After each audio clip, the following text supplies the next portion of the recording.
Shalom and welcome to another in our series of podcasts from Temple Beth Am, a dynamic center for conservative Judaism in Los Angeles. This is a recording of one of our 2020 Elul study classes. I'm going to start with a poem today. I don't know who wrote it, so if you're familiar with this, let me know. It's called Spiritual Fitness.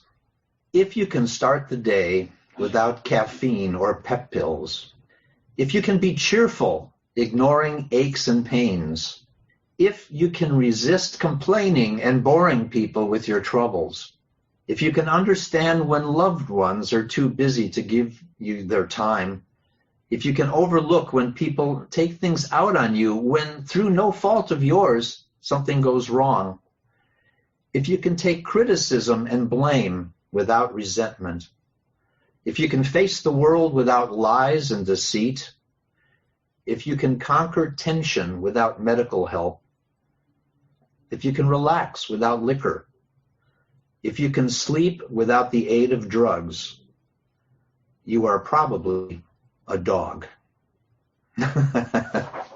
Surprise ending there. The point is, we're not expected to be perfect. We're expected to struggle to be perfect. And that's where humility enters into it. So let's start with a humility exercise. In case we have time for questions and comments later, call me Phil, okay? That's my humility exercise. You know, people say Cantor or Rabbi, as you know, the rabbis who are on today. And it's a sign of respect and an acknowledgement of our commitment to the community, but it also sets up expectations. So if my kol nidre is so-so this year, you'll be disappointed, right? That'd be bad. If you go to a Dodger game on a Saturday and you see me there eating a Dodger dog, you'd be pretty disappointed in me. You could do that, but, I can't do that. So we do these things to ourselves all the time. We attribute status to people with titles and material success, people who own stuff. And then we have a shameful case of schadenfreude when they inevitably fall. I do this too. I've been a cantor. I became a cantor in midlife. I was a songwriter and a singer before that. I'm not 40 or even 50, but I've been a cantor for 18 years. And I'm surrounded by really, really smart, well-educated rabbis and another cantor who has been a cantor at VBS for 40 years and has been a cantor full-time for about 50 years. So I don't need a lesson in humility. I just walk into VBS every day. However, that's not the problem. The problem is not enough humility. Everyone wants to bend our ears with their answers, whether it's an answer to the coronavirus or our political future. Thanks to the 24-hour news cycle, we're all experts on politics, but even the experts don't agree. So maybe we're looking in the wrong place for our answers. I don't want to dwell on politics, but I do want to quote from one politician, a guy named Václav Havel. You might remember him. He was president of Czechoslovakia after being a successful poet and playwright for many years. I'll get to that in a second. First, I want to tell you about another problem. It's problem of hubris. Okay, hubris is sort of the opposite of humility. Hubris says that I know everything and I can know everything. So some years ago, I was hired to save the world. This is a true story, honestly.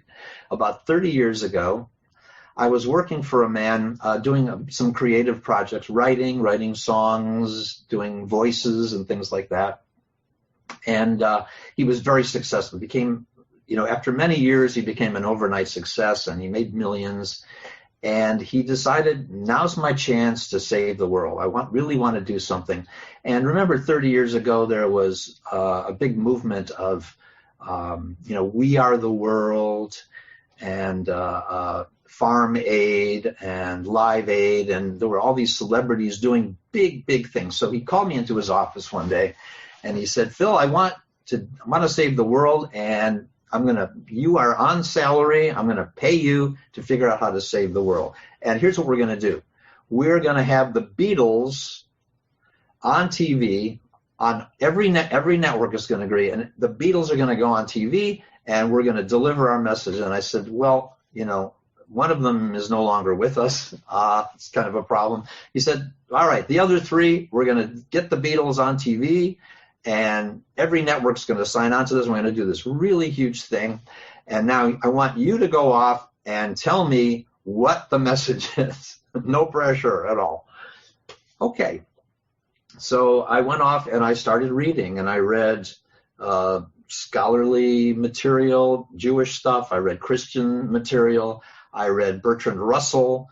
I looked at all the Hindu sages. I read and listened to lectures and talked to people. And after 6 months, I walked back into his office, and I said, well, I got good news and bad news. The good news is I figured it out. I figured out how to get peace on earth. He said, fantastic. That's great. And he said, what's the bad news? And I said, the bad news is each of us has to change. Each of us has to raise our consciousness to a certain point so that we can do this. I'm telling the story because hubris says that I can do everything. I can change the world. And so what I learned from that is that when young people come to me and say, I want to change the world, I say, well, have you cleaned your room?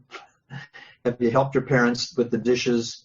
Have you done all these small things? Because that's what's required of us, to do those small things, to fix ourselves as much as we can, knowing, by the way, that we're not expected to be perfect. I'll repeat this, but we're expected to struggle to be perfect, and maybe then we can do something. So now the quote from Václav Havel. I'm reading this because he agrees with me. He came to the United States shortly after the revolution there in Czechoslovakia and after the fall of the Soviet Union. And he said, we have something to offer you now, our experience and the knowledge that has come from it. The specific experience I'm talking about has given me one certainty. Consciousness precedes being, and not the other way around, as the Marxists claim. For this reason, the salvation of this human world lies nowhere else than in the human heart, in the human power to reflect, in human meekness, or humility, I would say, and in human responsibility. Without a global revolution in the sphere of human consciousness, nothing will change for the better. And the catastrophe toward which this world is heading, be it ecological, social, demographic, or a general breakdown of civilization, will be unavoidable. So grateful to him for agreeing with me. Not Jewish enough for you? Okay. Here's Heschel. Heschel on the same subject. This is from the book A Passion for Truth, about the Kotzker Rebbe. To the Kotzker, the central problem was not the world, it was the self. Defiance or depreciation of the world was possible only through defiance or depreciation of the self. Unable to find consummation in mere outwardness, the Kotzker Rebbe demanded inwardness, purity of heart. His reevaluation or discovery of Judaism is a service of inwardness. It led him to disparage repetitiveness, routine, or religious habits. Okay, we all complain about the kind of a superficiality sometimes with our prayer, with our practice. He refused to accept the human condition with its quotidian quality, meaning kind of an everydayness to it, and he demanded continuous transformation and transcendence to the interior life. In the absence of truth, there were only imitation and pretense, which inevitably led to corruption. Such radicalism was far removed from quietism or pietistic spirituality. Okay, so maybe we can't know everything or see everything. How about the Baal Shem Tov? Baal Shem Tov says, think of yourself as nothing and totally forget yourself when you pray. Then and only then you can enter the world of thought, a state that is beyond time. In the world of thought, all is equal, life and death and land and sea.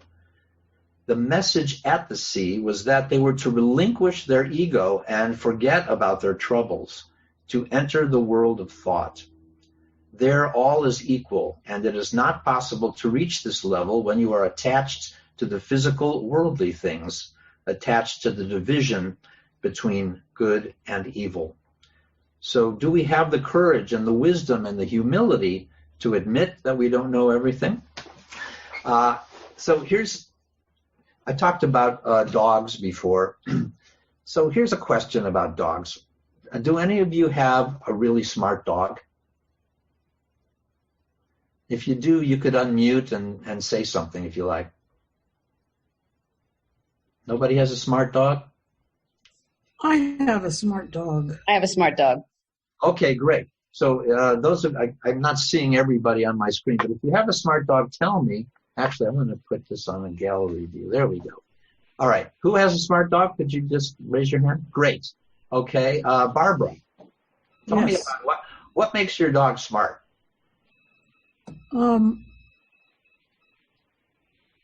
makes my dog? She does most things that I want, but when she has an idea in her head and she doesn't want to listen to me, her idea wins out.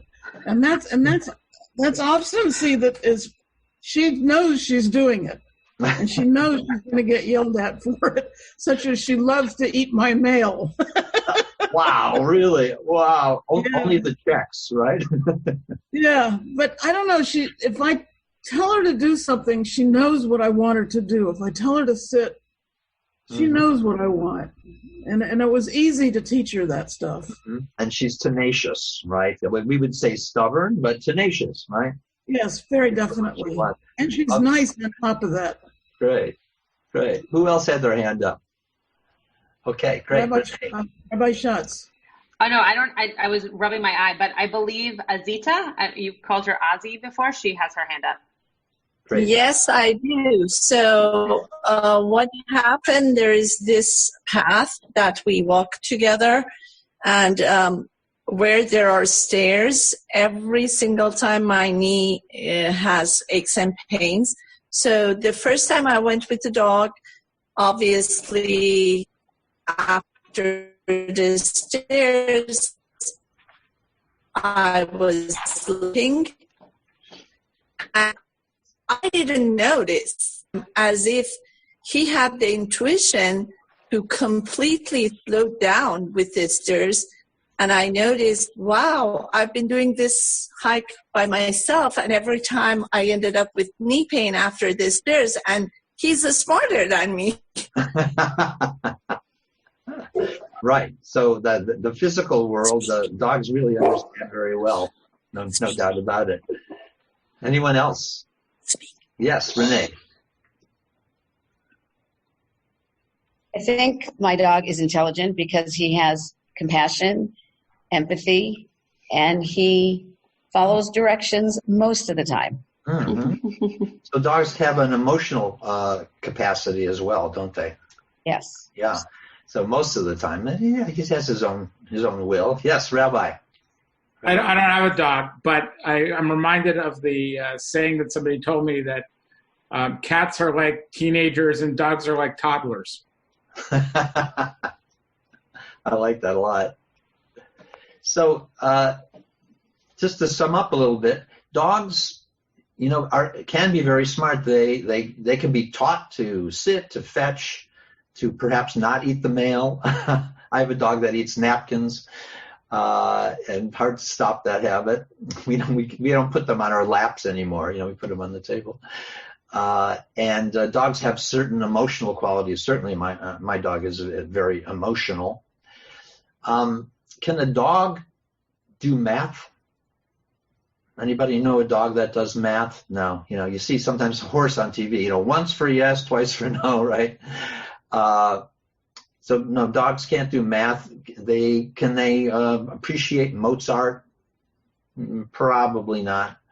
Do they look forward to meeting their grandchildren? No, probably not. Can they read? No, they can't read. Can they make dinner for you? No. There are a lot of things they can't do. But the dog knows what the dog needs to do. Like Ozzy was saying, the dog knows how to get down the stairs without hurting the dog self. The dog knows how to get you to feed it, how to let it out, hopefully, when it needs to go outside, how to get you to maybe take it for a walk. But the dog only knows what it needs to know. So here's where human humility comes in handy. We all think that we can know everything. We think we see, touch, taste, feel, hear, everything that there is to be heard or seen or touched or tasted or felt. But can we? I don't know. The dog has no idea. If you say Mozart or Beethoven, the dog would have zero ability to distinguish that. So therefore, might there be things that we can't see? Might we have the humility to admit as human beings that we can't see, hear, feel, touch, taste, everything that there is to be experienced? And that maybe someone like Moses or the Baal Shem Tov or your rabbi can perceive something that you don't. It's possible, okay? We have started a spiritual center at Valley Beth Shalom, and we're calling it Efshar, which means it's possible. It's possible, maybe it's possible that there are things that we don't perceive every single day. So, along those lines, I'm going to ask you to do something really, really, really radical for Jewish people. And that is, I'm going to ask you to be silent for a little while. There are, according to my calculations, 960 waking minutes in this day, August 19th, 2020. 960 minutes. I'm going to ask you to give me just 2 minutes of complete silence. So put yourself in a comfortable position, only 2 minutes, honestly. And what I want you to do is just be during those 2 minutes and observe just what's present. Ask yourself that question. In fact, what's present for me right now? Other thoughts may creep in.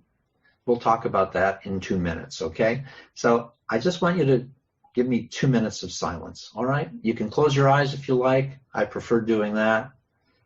But I will keep an eye on the watch, and I promise it won't be longer than 2 minutes. It'll probably seem like an eternity. Okay, are we ready? And go.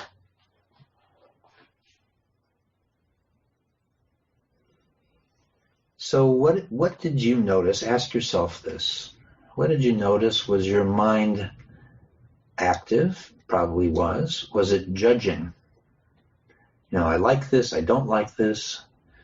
Was it planning? I've got to get to the store, I've got to make dinner, I've got to call so-and-so. Was it remembering something? Were there regrets? Were you remembering what you saw on TV last night? Okay, I lied. I need 1 more minute, just 1 minute. I promise it's the last one. And this time, instead of just sitting, I want you to focus on your breath and see what thoughts arise. And when thoughts arise, just say, hello, thought, and let it go. Hello, thought, let it go, and come back to your breath. Your breath is going to be the center of your kavanah. Kavanah means directing. Direct your heart toward just your breath.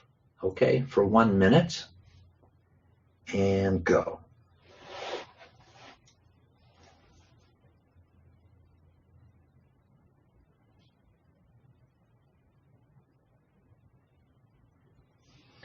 It says in our tradition, we say this prayer on Shabbat, V'shamru, right? On the seventh day, God, Shavat vayinafash, that God ceased. Shavat and Shabbat, right? Same root, same word. Shabbat means to cease. maybe if we just ceased from our constant feeling that we need to move forward all the time, maybe if we were just to stop occasionally, maybe once or twice a day, just stop and observe what's going on with us instead of constantly being out in the world and moving and trying to accomplish, maybe that would be a good idea. If you want to experience anything fully, it will happen when you are able to focus on that one thing you're doing.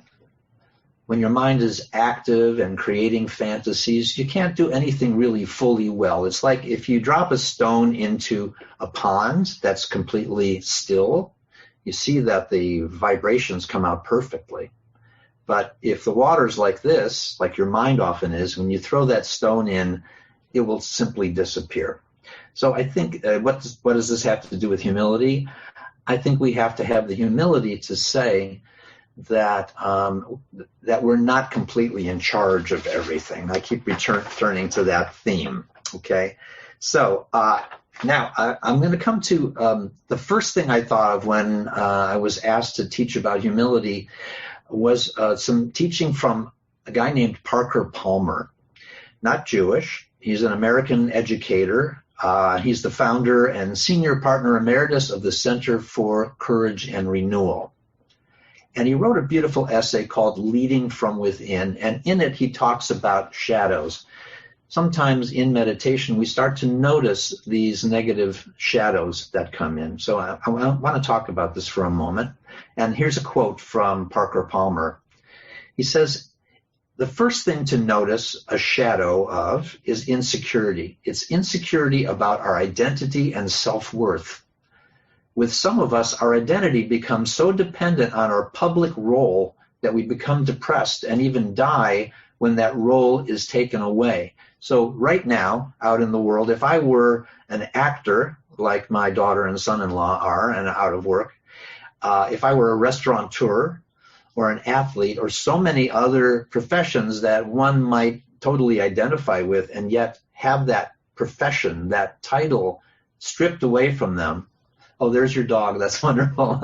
Annie's got her dog. We'll talk about how smart your dog is. If that role is stripped away from you, that's a terrible thing. So how should we identify ourselves, and what might we identify with that might be more eternal? So Parker Palmer's second shadow is the belief that the universe is a battleground. If we fail to be fiercely competitive, he says, we will surely lose, because the world we live in is essentially a vast combat zone. There's really no room for humility. In the business world, for instance, in the synagogue world even, it's highly competitive. And if I'm just humble all the time, what might become of me? So it's a zero-sum game that you could lose, in other words. But remember what Havel said, consciousness comes before being, okay? Now, the third shadow is the one I wanted to talk about today. It's something that he calls functional atheism. It's the belief that ultimate responsibility for everything rests with us. These are his words. This is the unconscious, unexamined conviction that if anything decent is going to happen, it's going to be up to me. So some of you who have children, you might know that you have this great impulse to try to control everything that your children do. And if you have parents, you know that that condition comes from them. And as our parents age, maybe we want to control everything that our parents do. And now extrapolate that out into the world. So in Judaism, we have this wonderful idea called tikkun olam. And it's really caught on as a phrase in Jewish life. And it means fixing the world, right? Well, the phrase is actually litaken olam b'malchut Shaddai.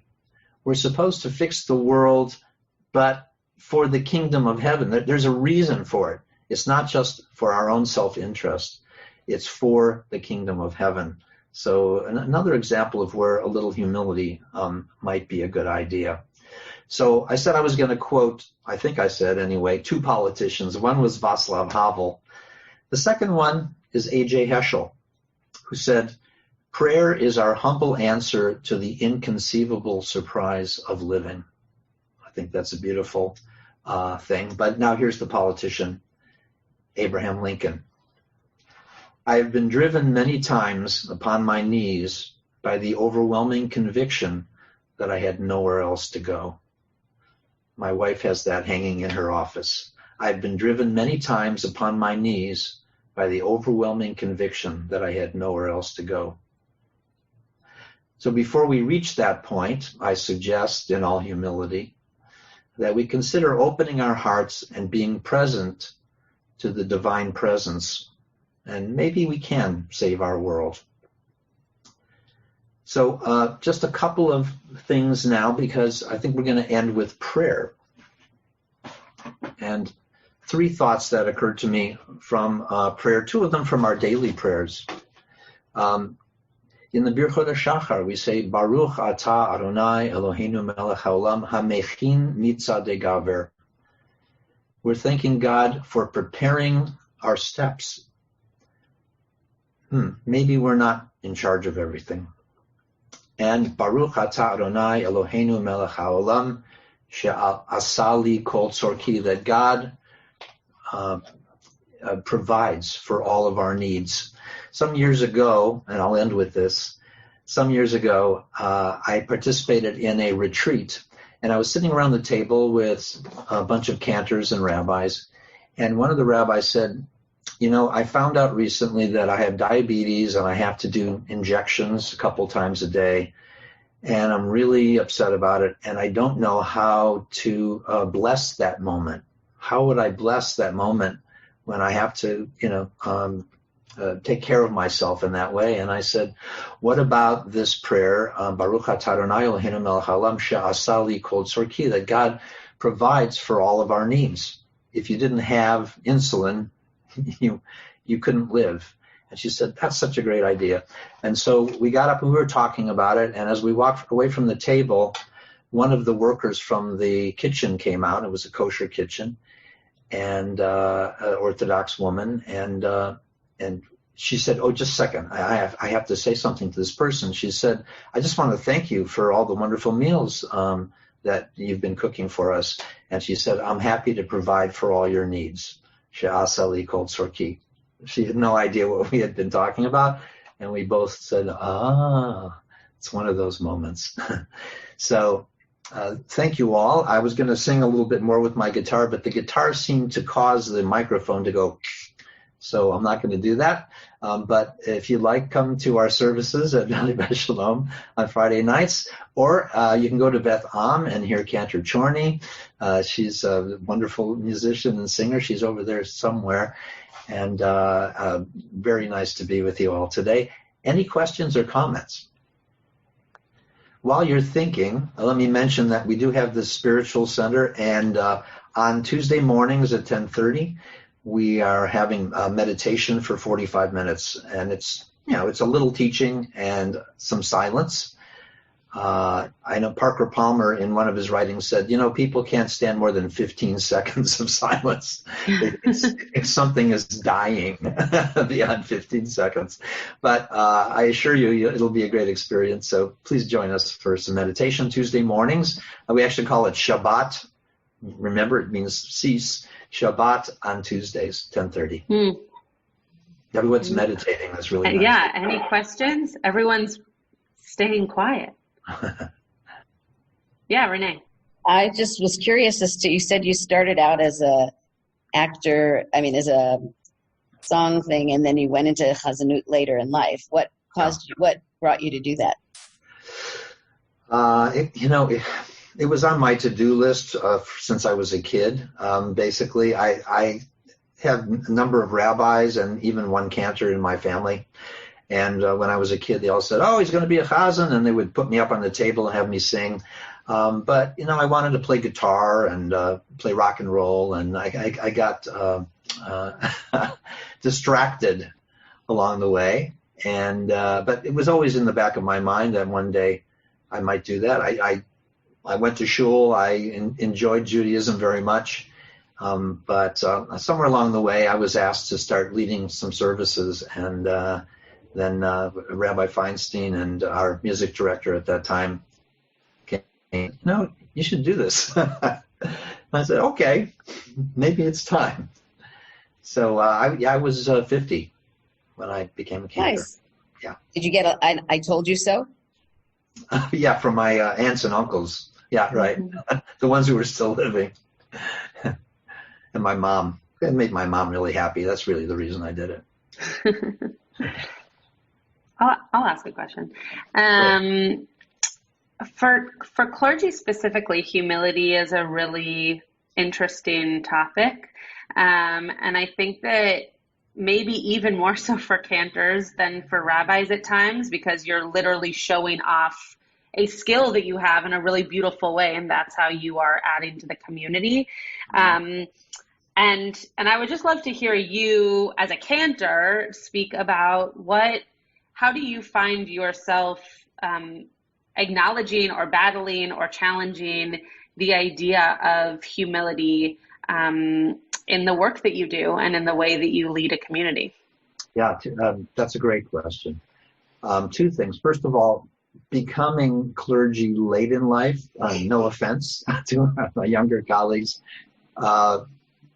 brought with it a lot of humility because, life is full of disappointments, no doubt about it. And so as you age, humility comes with territory. I think that those of you who are in my age group would be able to relate to that. The other part of it, though, is that switching from performing as a young man to leading services is a very different thing. And at some point, that clicked in with me that the important thing is not how do I look, not how do I sound, not, that F I just sang wasn't so good, It's not that. It's the text. So if I find myself being self-conscious that way about what I'm doing, of course you have to have some consciousness about it, but if that's the overriding thing that you're feeling when you're standing on the bima, you have to remind yourself, back to the book, back to the text, keep your finger on the words. What am I saying? And what responsibility do I have in leading the congregation in carrying these prayers to God? If you take it seriously, then the other stuff goes away. But it is a battle. Yeah, no question. Rabbi David Lieber, of blessed memory, Yes. used to say, and for those of you who do not know who David Lieber is, he was really one of the master rabbis of our time. You'll see his name all over the Eitz Chaim Chumash, if that's something that you have. He worked on the commentaries and the compilation of that Chumash. I was lucky enough to have him as a very close family friend. And one of the things that he would often say to us as kids when we wouldn't want to hold a siddur or we wouldn't want to keep our finger on a page, he would say, I still do that every single time that I daven, because I might find something new in the words that I'm saying, or even with the Shema, I might think that I know them, but I might become distracted. And I think that so much of what you're saying is heard in that statement, that there needs to still be this sense of humility that, yeah, I went to school for this, or I can do this well, or I know what page we're supposed to be on. But at the end of the day, we're all still learning, and we're all still trying to figure out how the words and the tradition permeates us just as much as any Jew in the pew. And so I keep that with me often in terms of when humility is something that is tough for me to battle. That's beautiful. Yeah, and how much more so when you have great familiarity with something. Exactly. That it can become automatic and rote and lose its meaning. And when prayer loses its meaning, that's a serious problem for us. Yeah, exactly. Oh, Joy just asked me, wasn't he president at the UJ? Yes, indeed he was. Yes. Yeah, wonderful man. Yeah. Maybe Cantor Baron, it's worth, even if you have to do it acoustically, maybe it's worth singing something or a cappella, whatever you think will be best, and we can sing us out. Sure. I'll hold the guitar up to the microphone. Great. I think you may know this song, so if you do, please sing along. Olam chesed yibaneh, yadadai, yadadai, yadadai, chesed yibaneh,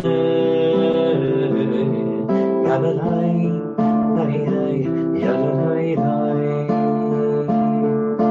Olam chesed yibaneh, yadadai, dai, yadadai, dai. Olam chesed yibaneh, yadadai, dai, yadadai, dai. I will build this world from love. Yadadai, dai, yadadai, and you must build this world from love. Yadadai, dai, yadadai, and if we build this world from love, yadadai, then God will build this world from love. Yadadai, yadadai, Olam chesed yibaneh, yadadai, yadadai, Olam chesed yibaneh, yadadai, yadadai, Olam chesed yibaneh, yadadai, yadadai, Olam chesed yibaneh, yadadai, yadadai,